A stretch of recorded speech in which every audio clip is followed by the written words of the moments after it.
My name is Jennifer Dawson. I'm 48 years old, and until that morning, I was the Chief Human Resources Officer at Elara Financial Group, one of the oldest financial institutions in San Francisco. I had been with Elara for over 12 years, having worked under 3 different CEOs, 2 major restructurings, and countless strategic pivots. From a mid-sized company of 300 employees, we had grown into an enterprise of over 1,000, preparing to go public. I had been there for every step, designing hiring frameworks, developing retention strategies, and implementing ethical standards that no one cared about in the beginning, but later became known as Elara's DNA. I wasn't the kind of leader who enjoyed being in the spotlight, but when there was a crisis, people called me. When someone cried over an unfair dismissal, I sat down with them. When the former CEO wanted to cut benefits just to impress quarterly reports, I was the first to say no, and eventually convinced them to take a more human-centered approach. Perhaps that's why people saw me as the anchor of our company culture, not flashy, but without which the whole structure might drift away. I thought I had more years ahead in that role. That is, until Travis Wexler arrived. Travis, the new CEO, was only 6 years younger than me but represented a completely different generation. Fast, efficient, cold. A man of data, charts, and pitch decks. He joined Elara with a clear mission: take the company public, quickly. I didn't dislike Travis. I had worked with tougher leaders. But what made me uneasy was the look in his eyes every time I raised a question. Like I was standing in the way. After Travis came on board, I began to notice the shift. Strategic meetings no longer included me. Key documents were circulated among the IPO advisory team, a group of unfamiliar names. During an all-hands meeting, Travis spoke about realigning senior leadership with a tone as flat as it was calculated. I listened without reacting. I kept working. Still arrived early, stayed late, still protected my team. Then, one Friday evening, as I stayed behind to organize some documents, I overheard Travis speaking in the conference room next door. The door slightly ajar. "She won't sign off, but it's fine. I've got someone lined up.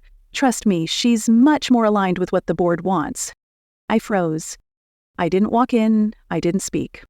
I simply unclipped my badge from around my neck, gripped it in my palm. My instincts, honed from nearly 2 decades in HR, had never failed me. Monday morning, I received an email with a simple subject line: HR strategy meeting, 10 o'clock. IM. No agenda, no CCs, just me and Travis. I walked into the meeting room right on time. Travis was already there, seated beside Veronica, the newly hired IPO strategy consultant. She had only been with the company for barely a month, and nobody quite knew what she actually did. Travis didn't say hello. He didn't sugarcoat anything.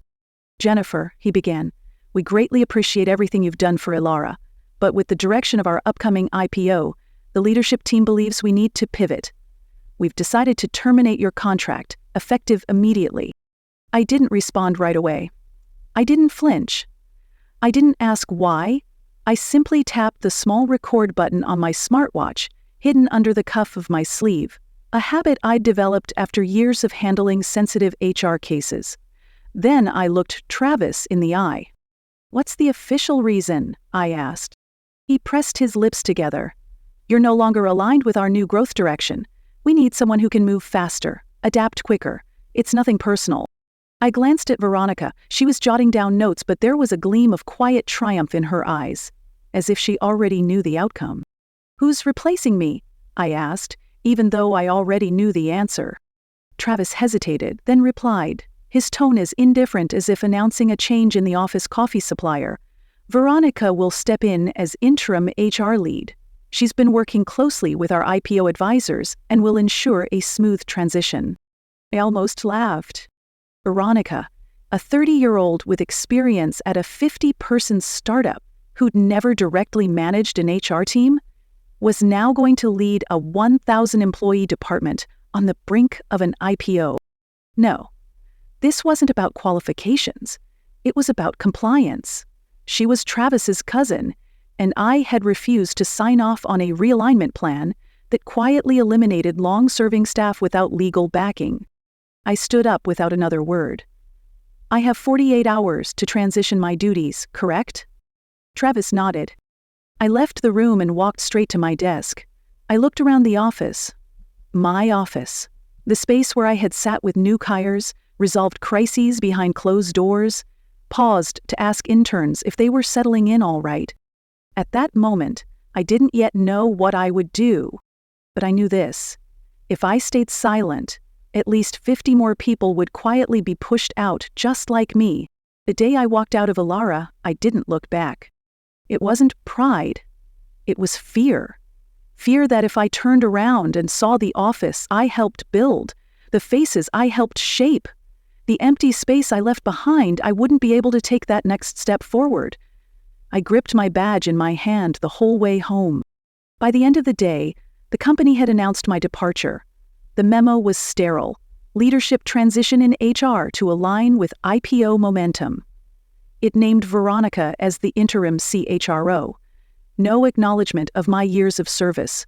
No thanks. But I expected that. What I didn't expect was how fast everything unraveled. Veronica moved swiftly. In her first week, she suspended our leadership training program.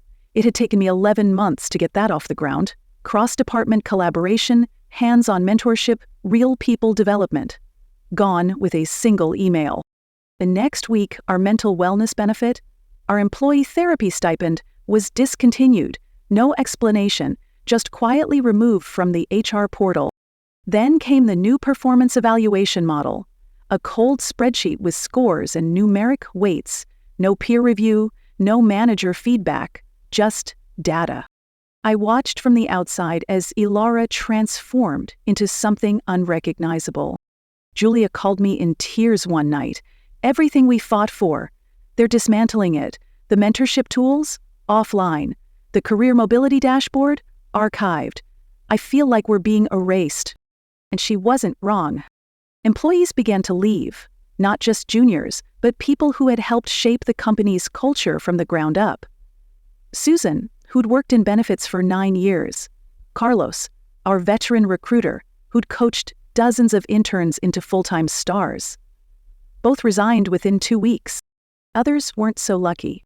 I got forwarded a template, voluntary transition agreement, a thinly veiled severance form offered to people suddenly told they no longer aligned with the IPO vision. I knew that wording. It had no legal standing, but it intimidated people into signing quietly. Meanwhile, Veronica was curating her public image. She posted upbeat updates on LinkedIn, excited to be leading Elara's people transformation journey.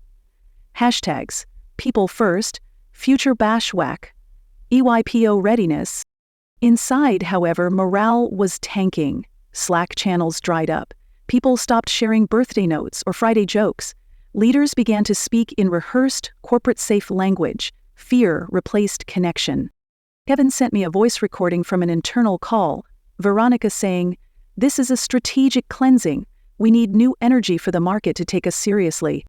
Cleansing. That word. Like the people who built Elara, were a stain to be scrubbed away. I didn't sleep that night. The next morning, I logged into my old system, my access hadn't been revoked yet, and found 22 new hires processed in less than 14 days. None had gone through the usual vetting. No job descriptions, no HR evaluations, just names, emails, and salaries. Approved directly by Veronica. I recognized 3 of the names from a networking event I'd once attended with Travis. Friends. And then came the document that changed everything. Julia sent it to me anonymously, a PDF labeled IPO Phase Human Capital Strategy, confidential. Inside, a matrix dividing employees into 3 tiers. Tier A, fast-moving, compliant, coachable. Tier B, neutral, observant, adaptable. Tier C, resistant, vocal, historically attached to legacy policy.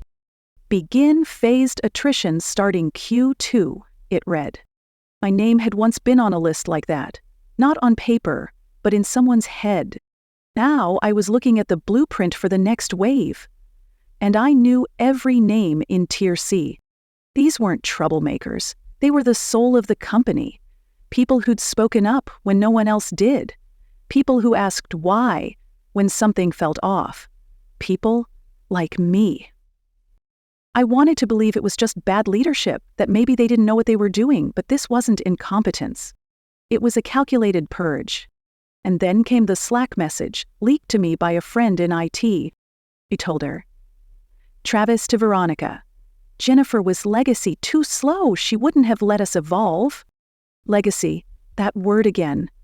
I wasn't a human being. I was an obsolete process. A barrier. I sat with that message for a long time. Not angry, not sad, just resolute. They didn't fire me because I was ineffective. They removed me because I was in the way of something deeply unethical. And they were betting that I, like so many others, would just disappear quietly.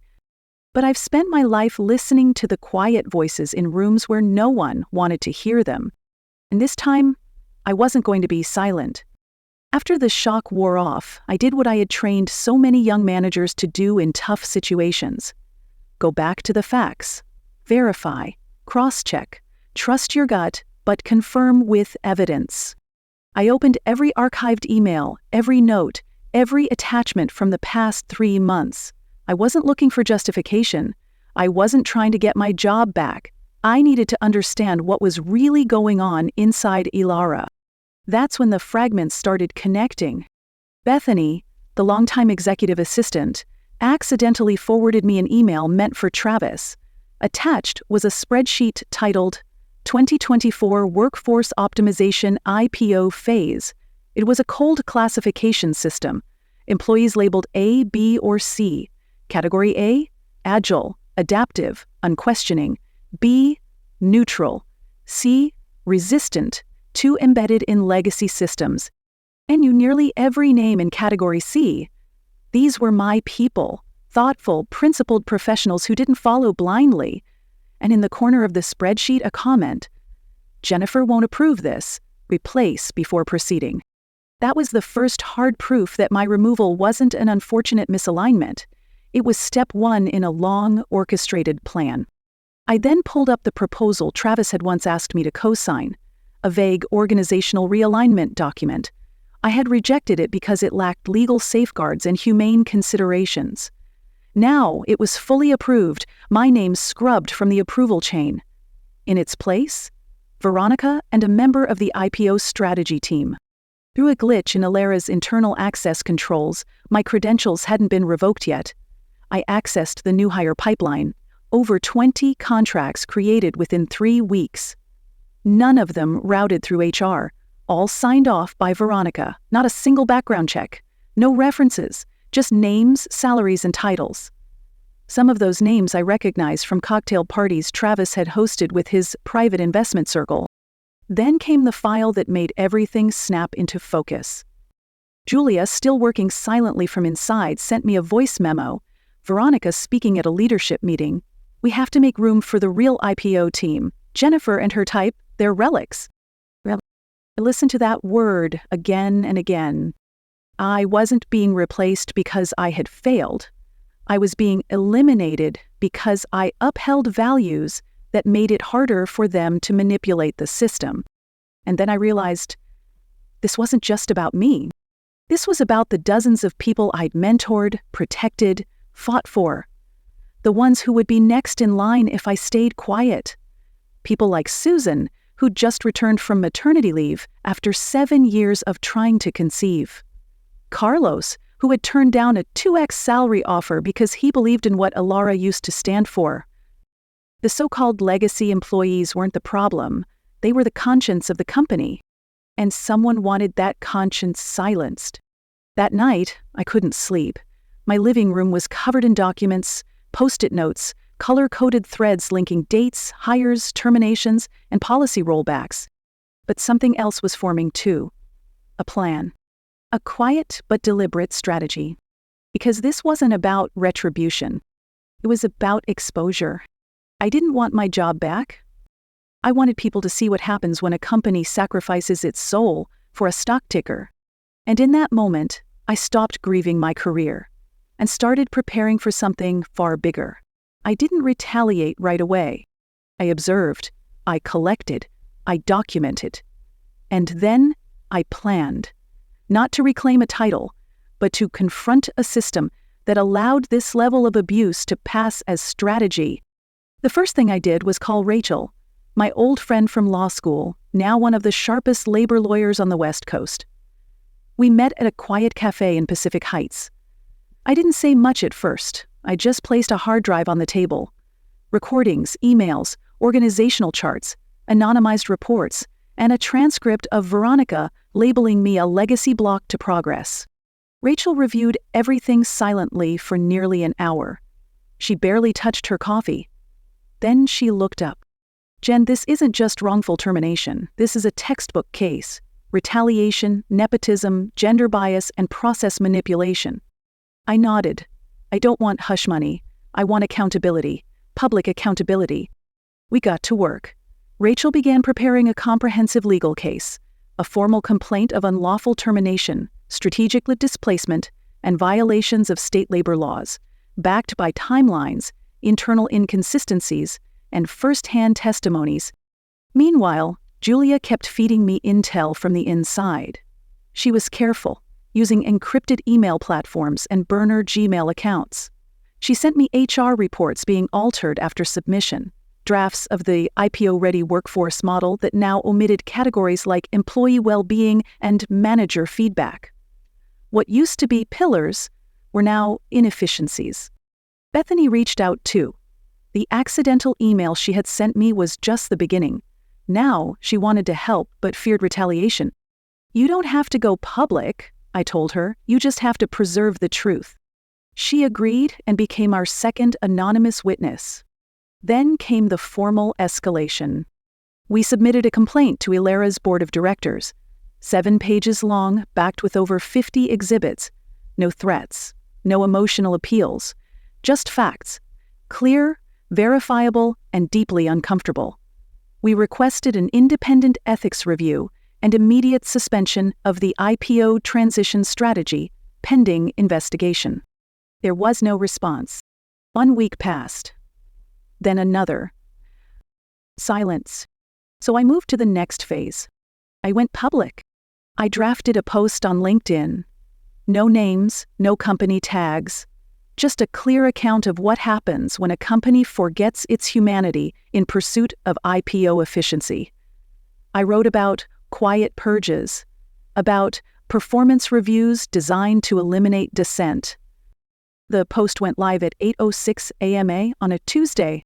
By Thursday, it had over 2 million views. Thousands of shares, hundreds of comments from former Ilara employees, industry peers, strangers who recognized the signs in their own companies. The private messages flooded in. I thought I was crazy. You just described what happened at my old firm. Thank you for saying what so many of us are too scared to say. The press picked it up next. Business Weekly ran an op-ed titled, IPO at What Cost? Forbes followed, Can a company go public without a conscience? A well-known tech podcast aired a 15-minute segment dissecting my post line by line. Rachel messaged me, You just hit their market exposure. They're vulnerable now. Inside Ilara, panic spread. Travis and Veronica clamped down on all internal communications. New NDAs were issued to managers. Slack channels were restricted. Department heads were instructed not to discuss anything unrelated to operational targets. But it was too late. The narrative was already out, and the people who once stayed quiet started to speak. Susan, the benefits lead who'd been quietly pushed out after returning from maternity leave, published a Medium post about the silent punishment of loyalty. Kevin posted screenshots of Slack conversations erased from the system. A data analyst leaked before and leader org charts showing how diversity in leadership had dropped 37% during the IPO transition. It wasn't a coordinated movement, but it didn't need to be. Each voice was a single candle, and together they lit the whole room. I received an anonymous email from a senior executive who had left Ilara months before me. Thank you, it read. I thought leaving was the only option, but now I know speaking up matters. Our group grew. Lawyers, whistleblowers, ethics consultants, journalists. We didn't have a name. We didn't need one. What we shared was a mission: pull the curtain back on the polished facade of IPO culture and expose what too often hides behind it: abuse of power, erasure of values, weaponized silence. I didn't need a podium. I just needed daylight. 3 weeks after my post went viral, Elara was no longer the polished darling of the financial world. They were unraveling, and fast. What began as a viral LinkedIn post had become a storm sweeping across the finance and tech sectors. It made headlines on CNBC, Bloomberg, and across major business podcasts. Elara was no longer known for their upcoming IPO. They were now the company that silenced dissent and called ethics inefficiency. Then came the investigation. The Securities and Exchange Commission issued a formal inquiry demanding Elara submit all internal HR records, communications regarding staffing decisions, and their IPO documentation for review. The inquiry wasn't just procedural, it was personal. They were looking for patterns: abrupt firings, internal complaints, hidden nepotism, and possible retaliation. Inside Elara, panic turned to paralysis. The very strategy that had earned Travis praise from aggressive investors now became a liability. Suddenly, the same aggressive pivots were being reframed as reckless, hostile, and ethically questionable. The board of directors could no longer stay silent. Pressure from institutional shareholders intensified. A coalition of 3 major investors demanded a closed-door meeting, and within days an independent audit was approved to investigate Elara's recent HR practices. The findings weren't subtle. The audit showed inconsistencies in hiring processes, contract approvals bypassing HR, and a disturbing trend of long-tenured employees being removed without proper justification. My name was mentioned in multiple flagged cases. So were Susan's and Carlos. Meanwhile, Rachel and I continued gathering external witness statements, coordinating with journalists, and finalizing our legal case. The lawsuit wasn't just strong, it was becoming a case study. And then the walls started to crack. Travis was suspended, pending investigation. The internal memo announcing it read like a damage control script. Effective immediately, Mr. Wexler will step away from his duties to support the ongoing review process. Not an apology, not accountability, just absence. Veronica, she disappeared. Her LinkedIn account was wiped, her prior posts deleted. She left Slack channels, Zoom calendars, and internal systems with no trace. It was as if she'd never existed, only the damage remained. But Elara's troubles were only beginning. Investors began pulling out. Helix Capital, a firm that had previously committed to backing the IPO, released a public statement: "We will not fund companies that sacrifice their people for market theatrics." Other firms followed, quietly, strategically, but decisively. Elara's internal stock valuation plummeted by nearly 20% in under a month. Media outlets began tracking every drop, citing the collapse not as a market trend, but a culture failure. The company's annual shareholder meeting, once a celebratory affair, turned into an interrogation. I didn't attend, but Rachel did. She sat quietly, observing as one shareholder after another demanded answers. One older gentleman stood up and said, "You're trying to sell a company without a soul, and Wall Street is noticing." Even inside the company, the silence broke. Kevin posted an internal blog titled, "What We Lost." Julia published an open letter. "I stayed because I believed in Elara. But belief doesn't mean blind loyalty." Dozens of former employees commented, shared, or quietly messaged me, saying, "You gave us a voice." Then it happened. The board reached out. Not through legal channels, not through a third-party PR firm. They called me. "We'd like to meet, Jennifer," said the voice on the other end of the line. "We believe it's time to discuss a solution." For a moment, I said nothing. I listened to the hesitation in his voice. The same hesitation I'd heard from software employees afraid to report retaliation, from managers unsure whether to speak up. They were afraid now. Afraid that silence was no longer working. "We're hoping for a resolution that allows us all to move forward." It almost sounded sincere, but I wasn't ready to make it easy. I let them wait. Because for too long, people like me, people who stood by principles, were pushed to the margins.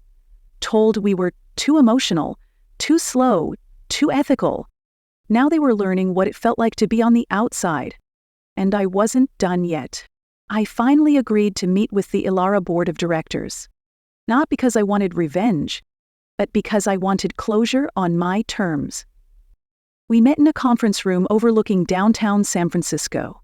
The sky outside was overcast, the city below buzzing as usual, but the room was quiet, tense. Across the table were 3 board representatives, 2 men, 1 woman. Their faces said it all. They weren't there to debate, they were there to beg.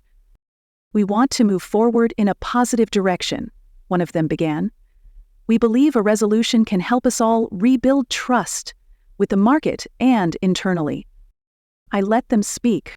They talked about mutual respect, about corrective action, about alignment. Finally, I asked, "Are you willing to publicly acknowledge that what happened to me and others was wrong, not just in process, but in principle?" There was a pause. Then the eldest among them, a man who had been with Elara longer than I had, spoke.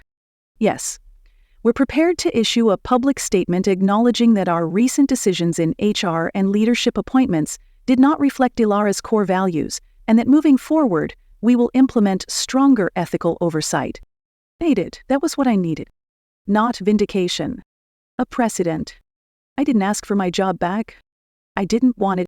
I'd outgrown Elara, not out of spite, but because I now saw things more clearly. I had spent too many years trying to fix the inside of a system that didn't want to be fixed. Rachel finalized the settlement.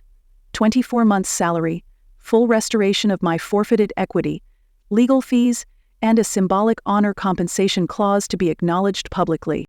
But the most valuable thing I walked away with wasn't money. It was dignity.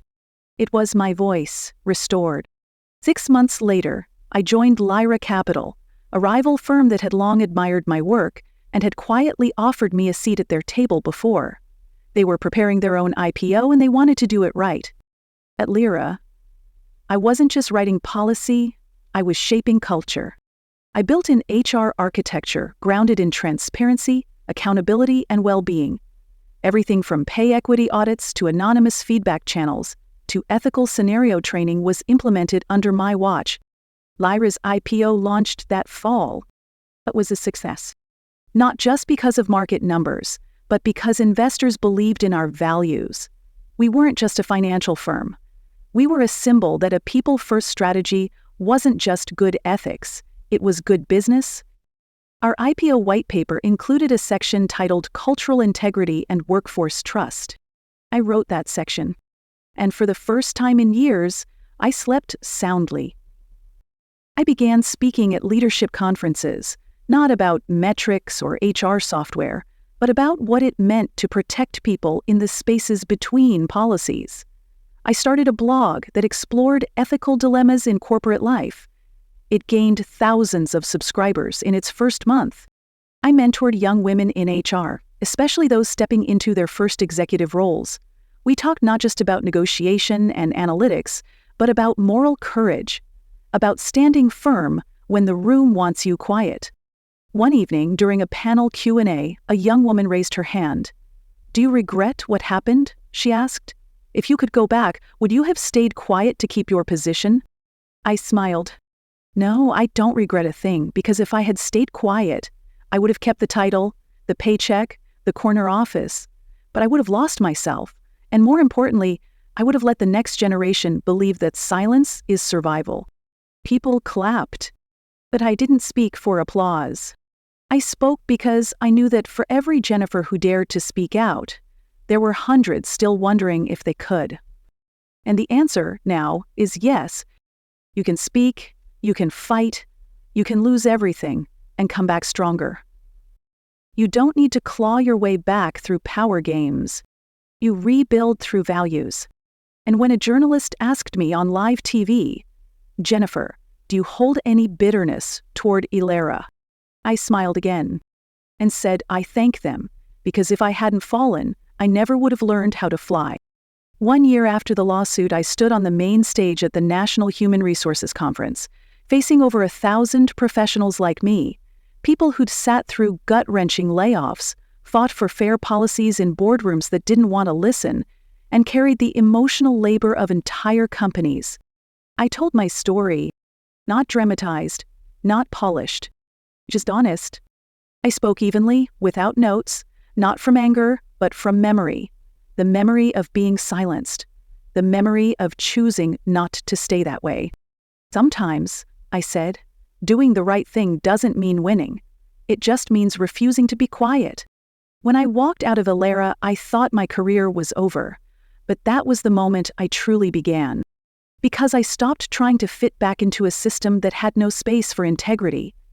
I started building a life where I didn't have to trade values for titles. Messages began pouring in. LinkedIn notes, emails, letters. One woman wrote, "I was ready to quit HR, but after hearing you, I think I just need to lead differently." Another said, "You put words to what I've lived through in silence. Thank you." In a podcast interview, the host asked, "What's the most important thing you've learned through all of this?"